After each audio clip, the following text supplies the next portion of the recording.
Ciao a tutti.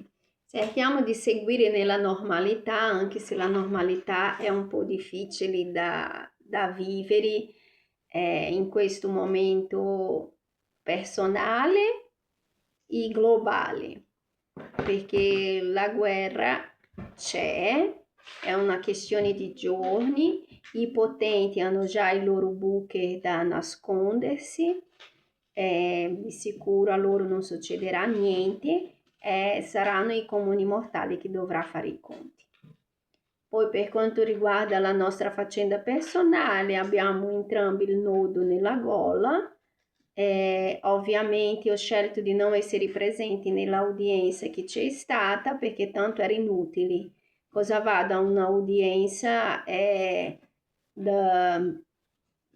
dove arrivando lì trovo delle persone che hanno solo raccontato bugie dall'inizio di questa faccenda, evidentemente volevano distruggermi, principalmente dal punto di vista burocratico. Io ho fatto quello che sarebbe la cosa migliore da fare, non andare in quell'udienza e fare presenti i fatti veri a chi forse ascolterà. Per il mio bene, per il bene del mio figlio, mi auguro che sia caduto nelle mani giuste. E, e per quanto riguarda i bambini dei boschi, allora, è vero che io, come ho detto, ho sempre lavorato con delle persone, quindi ho visto veramente di tutti di più, però io sono sempre rimasta io. E la me vera, non quella me raccontata delle altre persone, la me vera è quella che non fumo, non bevo, sono vegetariana da quando avevo 14 anni per scelta e insomma a me piace la bellezza e l'armonia. Sono curiosa, sì, sono stata molto curiosa in gioventù, sì, anche per questo a volte io andavo in posti che teoricamente non dovrei andare, ma andavo per curiosità, anche per farmi la mia idea. Però appunto sono sempre entrata e uscita senza fare danni a me stessa perché io ho sempre saputo chi io ero, quello che mi piaceva e quello che io volevo della mia vita. E quindi al contrario di quello che cercano di, hanno sempre, perché non è da oggi, sai? Al contrario di quello che hanno cercato di dipingere su di me per tutta la vita, quello che io posso dire è che I love me, io sono fiera di me, sono fiera di tutto quello che io ho fatto, di tutto il mio percorso, sono fiera anche del mio figlio perché ho potuto trasmettere a lui, nonostante tutte le difficoltà, e ho potuto trasmettere a mio figlio dei valori che mi auguro che lui porti per sempre. Il principale è quello di rispettare le donne, non fare mai quello che hanno fatto i pergolizi nella vita né del proprio figlio né di una donna che principalmente si trovava in una situazione più delicata perché tutti gli stranieri sono in una situazione delicata perché la parola stessa dice sei un straniero, quindi una persona che schiaccia, una persona che può semplicemente andare avanti e sceglie di costruire, di mettere delle trappole a un straniero, ancora peggio se questo straniero è la madre del tuo figlio, che oltretutto non può accusarmi di, non mi può accusare di niente, perché negli ultimi 9 anni ho fatto 3 cose. Preso cura del mio figlio, studiato per raggiungere il mio traguardo per quanto riguarda la istruzione in Italia, perché in Brasile già avevo raggiunto da quando io avevo 20 anni, per trovare il mio traguardo in Italia e lavorato per dare il meglio a mio figlio. È di questo che potete accusarmi, però appunto è inammissibile per voi che una straniera riesca a fare tanto nonostante tutti i paletti che mi avete messo, e quindi potete anche distruggermi, ma appunto distruggete la facciata perché a me internamente no.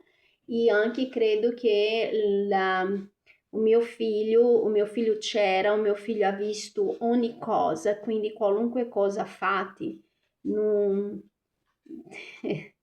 Io penso che o mio figlio sa cosa pensare della sua madre, né mio amore? Né. Tu cosa pensi della tua madre, mio amore? Sei la mamma migliore del mondo.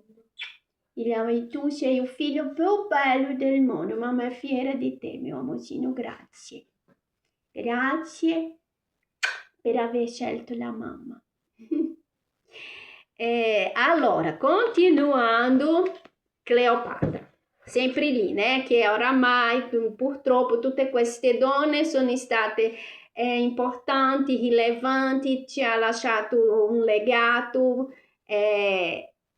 eterno, che però non è valso niente perché oramai queste due neuroni che ci sono adesso al potere, invece di fare qualcosa, di perpetrare dei legati, stanno solo facendo un gran macello. Allora, se a Roma un legame potente, se a Roma aveva stravolto le fondamenta della politica e della società, a Tarso era determinata a fare storia. Non era crollata, era riuscita a superare quell'orribile incubo e adesso Cleopatra si dedicava nuovamente al suo regno. Aveva tante cose da fare. Sembrava che una brama di costruire la spronasse a superare la stanchezza che ancora la opprimeva. I faraoni del passato avevano lasciato in eredità all'Egitto grandi opere architettoniche, splendide testimonianze della loro grandezza. Cleopatra, desiderosa di seguire il loro esempio, voleva far costruire davanti al porto un magnifico tempio in onore di Cesare. Aveva anche intenzione di portare a termine l'opera che il suo padre aveva iniziato a Edifu sulla sponda occidentale del Nilo. I progetti erano tanti e con essi la regina sembrava rendere onore al proprio nome. Cleopatra significava gloria del padre, o in generale illustri per nobiltà di stirpi che la gloria grazia ai suoi antenati. E per tutta la sua vita avrebbe cercato di mantenere tale promessa. I suoi grandiosi progetti potevano anche essere interpretati come un atto di fede in mezzo a un presente disseminato di incertezze. Da quando era tornata da Alessandria era stato un continuo susseguirsi di problemi. La uccisione di Cesare l'aveva lasciata in una situazione assai delicata. Senza il suo protettore e alleato, quale sarebbe stato il destino dell'Egitto e dei Cesarioni? Era una questione di cui doveva sicuramente occuparsi, ma in quel momento non era la più urgente. Secondo i suoi informatori, gli assassini di Cesare erano fuggiti a Roma, si trovava nel caos più totale, privo di una figura forte capace di stabilizzare la situazione. Il posto vacante lasciato dall'imperatore se lo contendevano Gaio Ottavio, erede legittimo di Cesare, e il suo luogotenente Marco Antonio. Cleopatra e Marco Antonio si erano già incontrati 11 anni prima, quando Aulo Galbinio aveva preso Alessandria per mettere fine al colpo di stato di Berenice e restaurare Aulete sul suo legittimo trono. Marco Antonio faceva parte delle truppe. All'epoca aveva 28 anni e lei 14. Gli era sembrato un uomo alto, forte, sicuro di sé e del proprio aspetto. In seguito si erano rivisti qualche altra volta durante il suo soggiorno a Roma. Cesare lo stimava e dal momento che erano imparentati, Marco Antonio aveva creduto che lo avrebbe nominato suo successore. La delusione della regina nel scoprire che il contenuto del testamento era stata grande quasi quanto la sua. Ma tutto ciò, lungi dall'essere preoccupante, era per il momento una buona notizia. Finché a Roma regnava il disordine, l'Egitto non correva alcun pericolo. Assai più allarmanti erano le voci che giungevano da Efeso, dove era esilata Arsione. Sembrava che sua sorella stesse riunendo molti sostenitori e che persistesse nel suo desiderio di usurparle il trono. Si faceva addirittura chiamare regina e lo stesso gran sacerdote del tempio di Artemide, luogo che gli dava asilo politico, si prostrava davanti a lei come se davvero avesse quel titolo. Stava diventando un'autentica minaccia e Cleopatra sapeva per esperienza che un Tolomeo non poteva fidarsi dei propri consanguinei. Ma se Arsione rappresentava un pericolo, cosa dire del suo fratello Tolomeo XIV? Il giovane aveva già compiuto 15 anni. A 17, Berenice era riuscita a spodestare Aulete. Oltretutto, Tolomeo era diventato una spina nel fianco dal punto di vista politico. Se si fosse rivelato un cospiratore come Tolomeo XIII, forse in futuro avrebbe fatto in modo di stromettere Cesarione o addirittura di sbarazzarsi di lui, obbligando Cleopatra ad accettare come legittimi eredi i figli che avrebbero potuto avere insieme. Per tutti questi motivi risulta sospetta la morte di Tolomeo XIV nel luglio del 44 a.C. Lo fece uccidere Cleopatra? Se teniamo conto degli antecedenti del momento in cui avviene il fatto, è plausibile pensare di sì. Se così fosse, bisognerebbe considerare questa morte come un ulteriore passo nel piano di Cleopatra di lasciare l'Egitto in eredità al suo figlio. Un passo sicuramente discutibile da un punto di vista contemporaneo, ma non da quelli da una regina Lagidi. Non so cosa vuoi dire esattamente Lagidi. Tatini, scrivi, mio amore, Lagidi. Qua dentro c'è una penna. Scrivi Lagidi, ti do cerchiamo. Non Ladige, fiumi. Una regina Lagidi, senza l'apostrofo. Alla morte di Tolomeo XIV, Cleopatra proclamò Cesarione suo correggente. Organizzò la investitura del figlio con grande cura. La cosa? Lagidi, senza l'apostrofo.